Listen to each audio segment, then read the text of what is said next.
Sugeng pepanggihan malih kaliyan kula Tubagus Purnama. Rahayu, rahayu, rahayu ingkang sami pinanggih. Sedulur semua, di dalam video ini saya ingin mengajak sedulur semua untuk mengungkap sejarah, cerita, jejak spiritual dari tempat yang bernama Sendang Kasiat. Saya juga sering melakukan ritual di sana. Ritual mandi kungkung. Nah, monggo kita simak videonya.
Baik sedulur,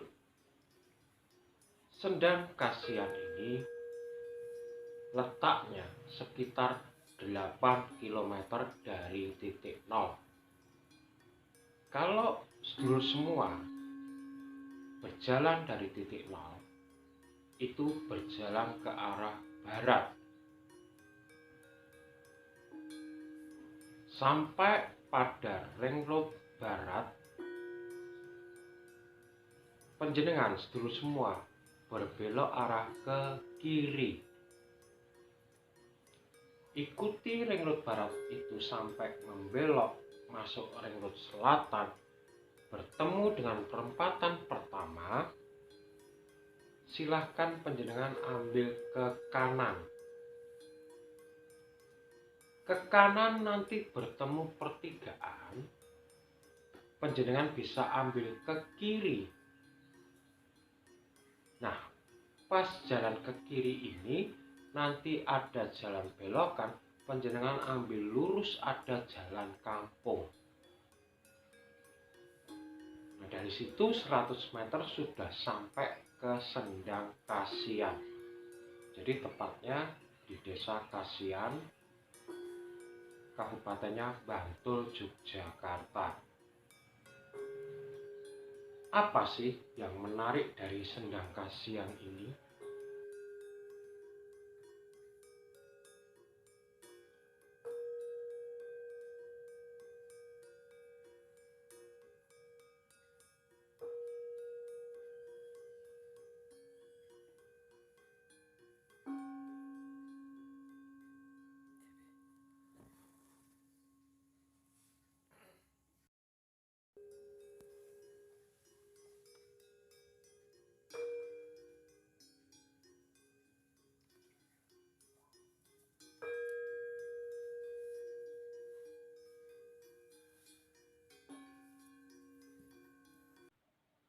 Sebelum saya bahas masalah Sendang Kasian, apa yang terjadi dan khasiat, serta siapa saja yang sering bertirakat di tempat ini, maka kita simak dulu pembicaraan saya dengan Ki Juru Kunci.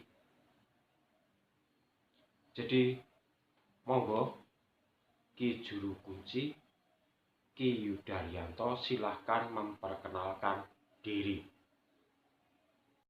Saya Yudaryanto, Saya sebagai apa ya dikatakan pewaris amanah yang dipercaya oleh orang tua, ditempatkan di sini untuk merawat, melestarikan tempat ini semampu dengan tolak ukur saya secara pribadi.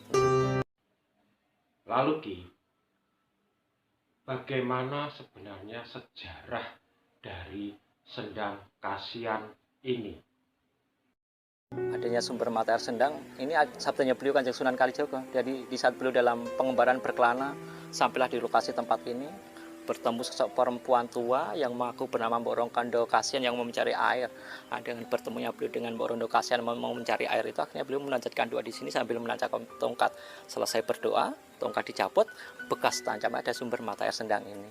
Terus Sendang ini dulu kan pernah untuk mandi putrinya Raja Mataram Panembahan Senapati Gusti Roro Pembayun di saat mau ngenger barang ledek, menaklukkan Ki Ageng Mangirwonoboyo kan dianjurkan untuk siram mandi di sini. Menarik sekali. Lalu sebenarnya apa yang dilakukan oleh para warga maupun pengunjung di sini? Ada yang mandi dengan tabur bunga, ada juga. Ada yang sebatas mandi berdoa. Ada yang mandi habis mandi tabur bunga, sembayang, ada tempat tersendiri, situ ada pepundan, itu ada dua arca Siwa dan Ganesha. Kemudian yang terakhir, dari mana saja pengunjung yang pernah berkunjung di tempat ini? Dari mana saja? Saya kira dari Jakarta, Bandung, Kalimantan, Batam, Bali. Saya kira seluruh Indonesia sudah juga. Dari luar juga, luar negeri juga banyak. Dari Sabah, Malaysia. Baik, terima kasih Ki atas penjelasannya.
Nah, itu tadi panjenengan sudah mendengarkan penjelasan Ki Juru Kunci Ki Yudayanto yang merupakan penerus atau pewaris dari pemilik tanah di Sendang Kasihan.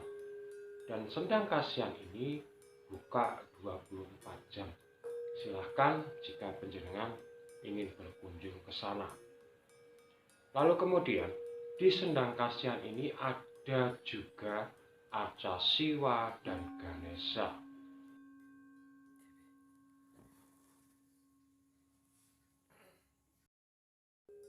Lalu, kebiasaan dari para pengunjung di sana adalah ritual kungkum.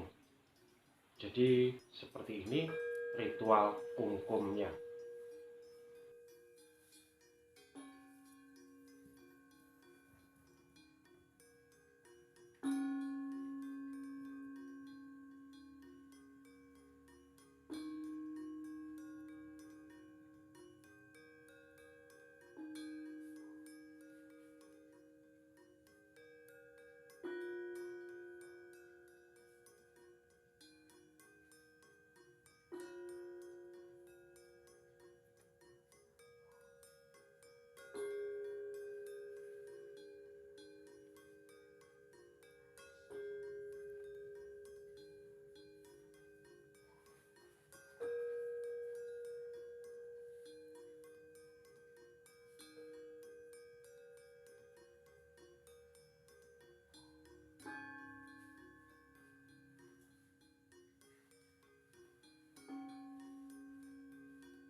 Setelah ritual kungkum,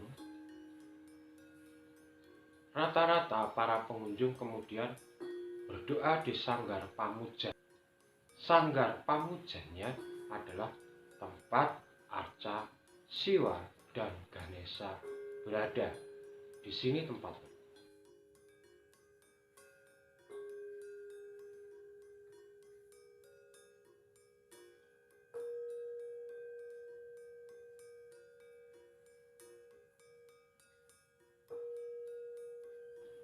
Dan sendang kasihan ini juga sebetulnya sering dijadikan tempat untuk ritual ruatan Sukerto. Hanya kemarin ada pandemi, ditunda ruatannya sampai dilaksanakan pada tahun 2022. 1 Suro 2022 diadakan lagi ritual ruatan Sukerto.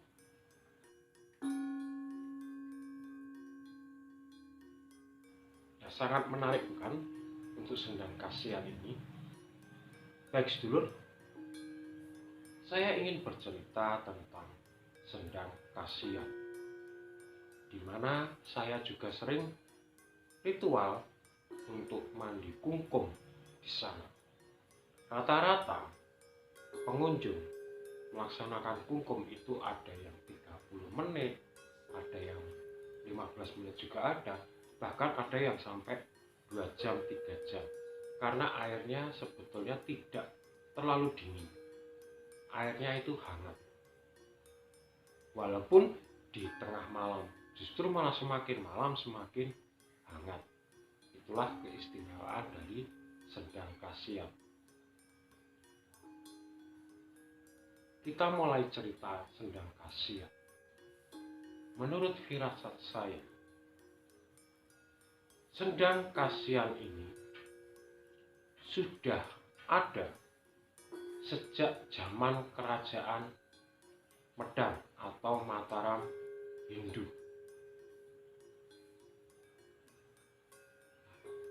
Ditandai dengan adanya arca Siwa dan Ganesha. Kasihan dulu tempatnya sangat makmur walaupun ada di hutan. Tapi di tengah itu sangat makmur sehingga ada masyarakat Hindu di zaman kerajaan Medang.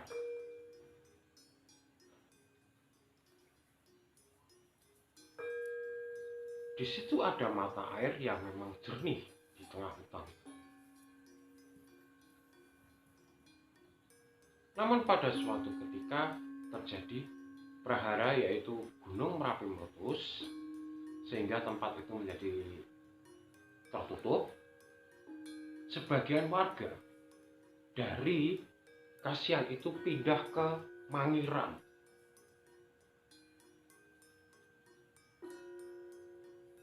Tempat mata air dan arca tadi tertutup oleh abu vulkanik. Nah, di Mangiran warga Hindu itu ada dan bertahan sampai saat zaman kerajaan Majapahit. Dan bahkan sampai sekarang. Kita kembali lagi cerita ke Sendang Kasihan. Kemudian di era perubahan zaman, dari Majapahit ke Demak, dan tokoh yang sangat dikenal adalah Sunan Kalijogo, berjalan ke tempat itu atau disebut ke desa Kasihan. Sebelumnya belum bernama Kasihan. Kita anggap saja desa yang belum punya nama. Kemudian Kanjeng Sunan Kalijogo bertemu dengan Mbok Rondo Kasihan yang ingin mencari air.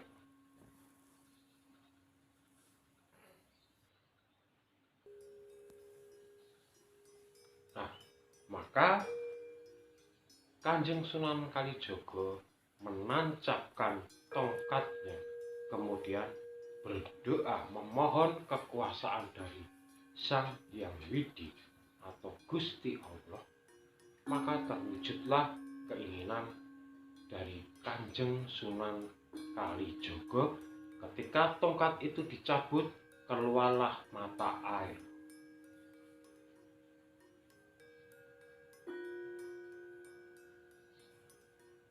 Dan desa itu kemudian diberi nama Kasian karena mbok ono kasian.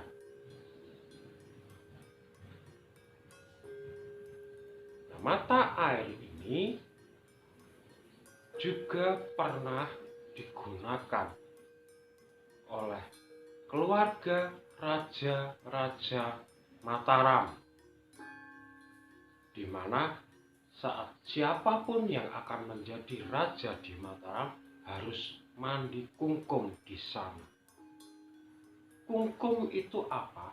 Kungkum itu adalah mandi berendam sebatas dada, dan ini disebarkan pertama kali oleh Kanjeng Sunan Kalijaga. Istilah kungkum ini. Nah, siapapun Raja Mataram sampai era Sultan Agung bahkan Amangkurat itu selalu kungkum di tempat itu.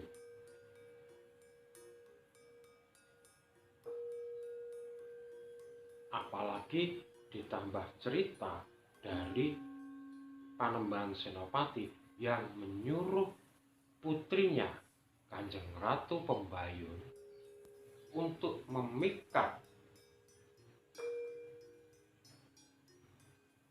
Ki Ageng Mangir.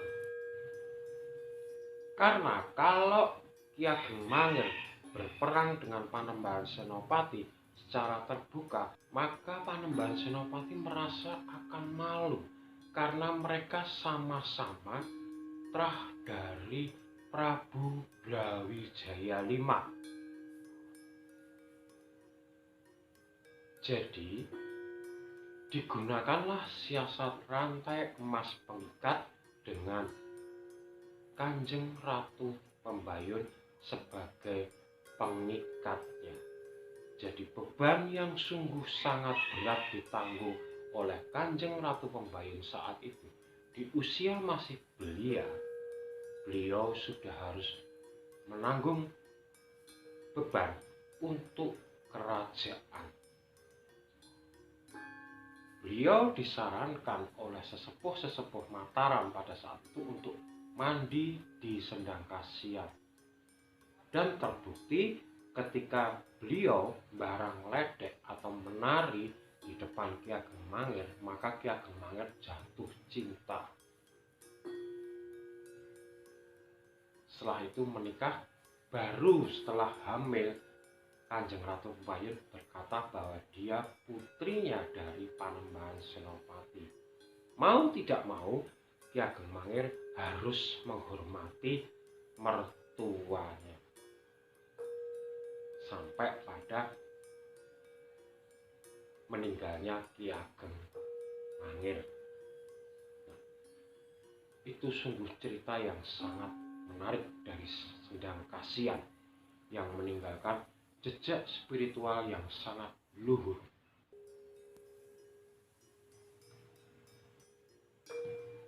Setelah perkembangannya, Sendang Kasian ini semakin banyak yang berkunjung, maka akan dipugar dan dibesarkan.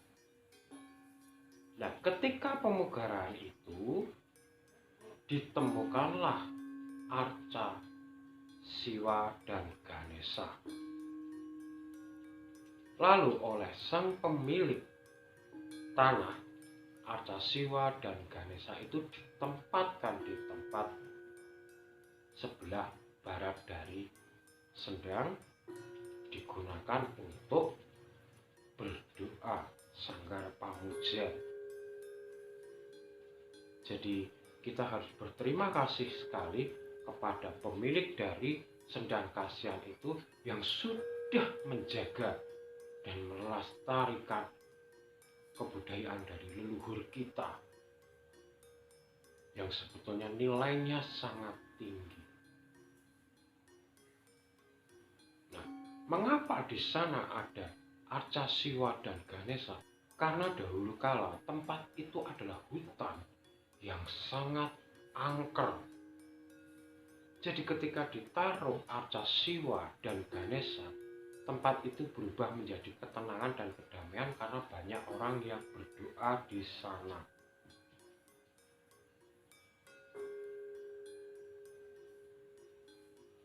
Nah, setelah dipugar dan itu diamankan, maka semakin ramailah Sendang Kasihan sampai kepada Presiden Soeharto, sampai kepada mantan Menteri Penerangan Harmoko, dan pejabat-pejabat sekarang yang berada di pemerintah masih sering tirakat di Sendang Kasihan. Jadi sebetulnya apa keistimewaan dari Sendang Kasihan? Keistimewaan Sendang Kasihan itu adalah sumber mata airnya berada di bawah, kemudian di atasnya itu tertutup pasir.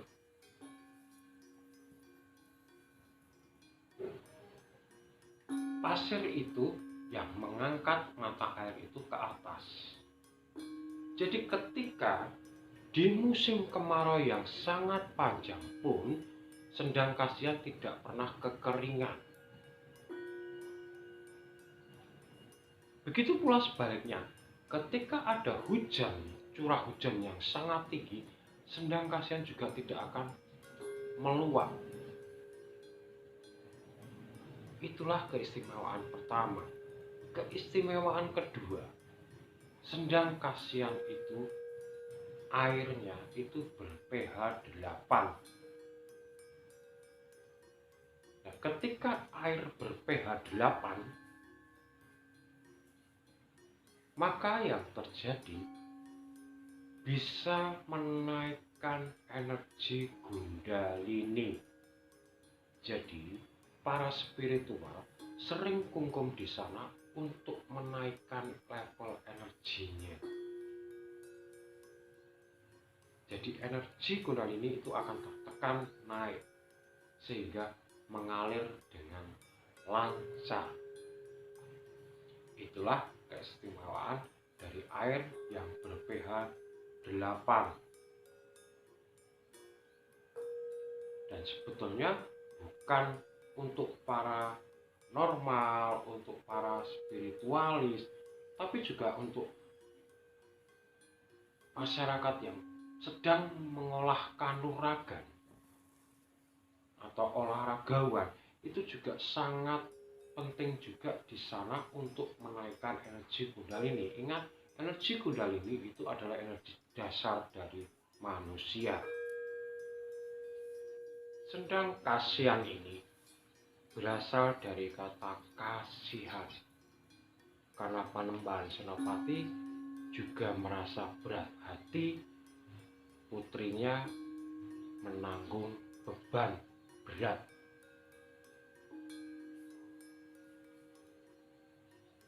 Nah, maka dari itu khasiat dari Sendang Kasihan ini selain konon katanya dipercaya untuk pengasihan, juga untuk cinta kasih terhadap sesama. Di samping hal-hal lain, misalnya ada yang menginginkan kenaikan jabatan, ada yang menginginkan kekayaan, ada yang menginginkan punya anak, punya jodoh, punya pasangan. Jadi banyak sekali. Karena intinya Sendang Kasihan itu akan memberikan kasih. Sehingga apapun yang diminta, maka diharapkan alam di sana akan memberikan kasih sayangnya kepada peminta. Jadi banyak sekali kegunaan di Sendang Kasihan. Nah, disitulah istimewanya sendang kasihan. Kemudian kalau kita lihat dari bentuk sendang kasihan itu, sebetulnya sendang kasihan itu melambangkan kemuliaan wanita atau rahim wanita. Jadi jika panjenengan memperhatikan dengan seksama, maka sendang kasihan itu bentuknya mirip dengan rahim wanita, di mana di tempat itu kita seakan-akan seperti terlahir kembali dengan rasa penuh kedamaian.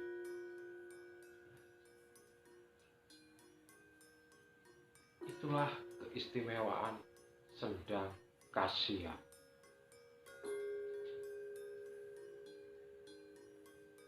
Lalu dari sisi lain, dari sisi metafisik, di sendang kasihan itu ada 2 ekor lele yang saya pernah melihatnya berwarna putih dan hitam. Ketika kita berada kungkum di dalam, maka lele itu akan mengitari kita.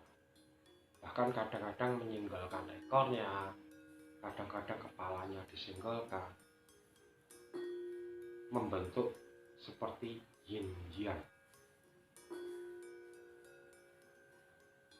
Itu dari segi metafisik, karena tidak semua orang bisa melihatnya.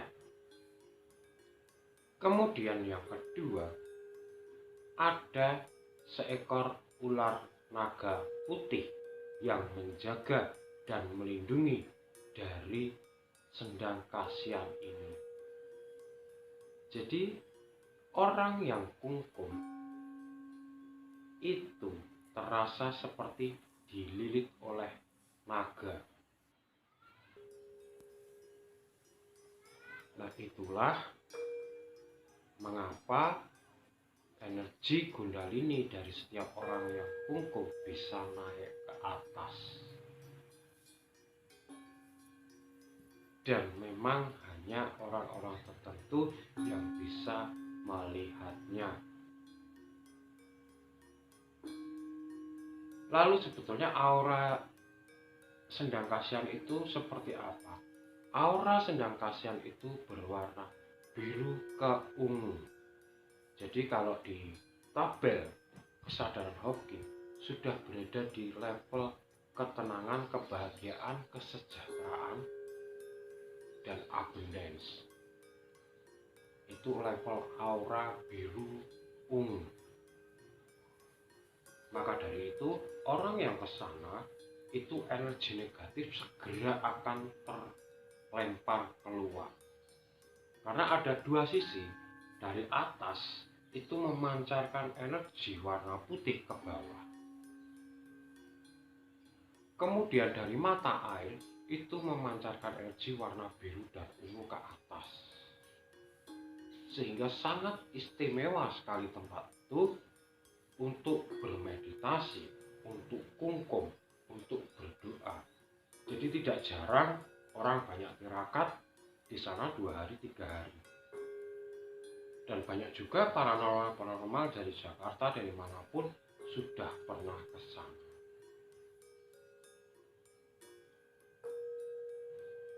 Nah, itulah istimewanya sendang kasihan. Dan lebih istimewa lagi, semoga anak cucu kita nanti masih bisa menyaksikan keagungan, keistimewaan sendang kasihan, bahkan merasakan energi yang ada di sendang kasihan.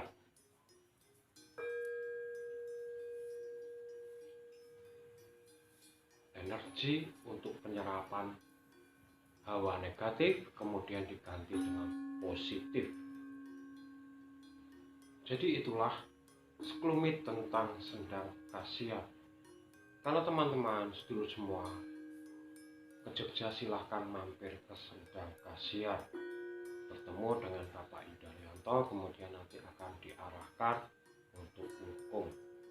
Di sana juga ruangannya agak luas, jadi nyaman untuk kumpul. Bukan hanya seorang pria, tapi wanita juga banyak sekali yang kumpul di sana. Terutama malam, biasanya semakin malam akan semakin ramai. Jadi demikian sedulur, semoga bermanfaat apa yang sedikit saya sampaikan ini untuk menambah pengetahuan panjenengan semua. Kalau ada salah kata, saya mohon maaf yang sebesar-besarnya. Dan akhir kata, saya Tubagus Purnama dari Yogyakarta mengucapkan rahayu, rahayu, rahayu. Matur nuwun.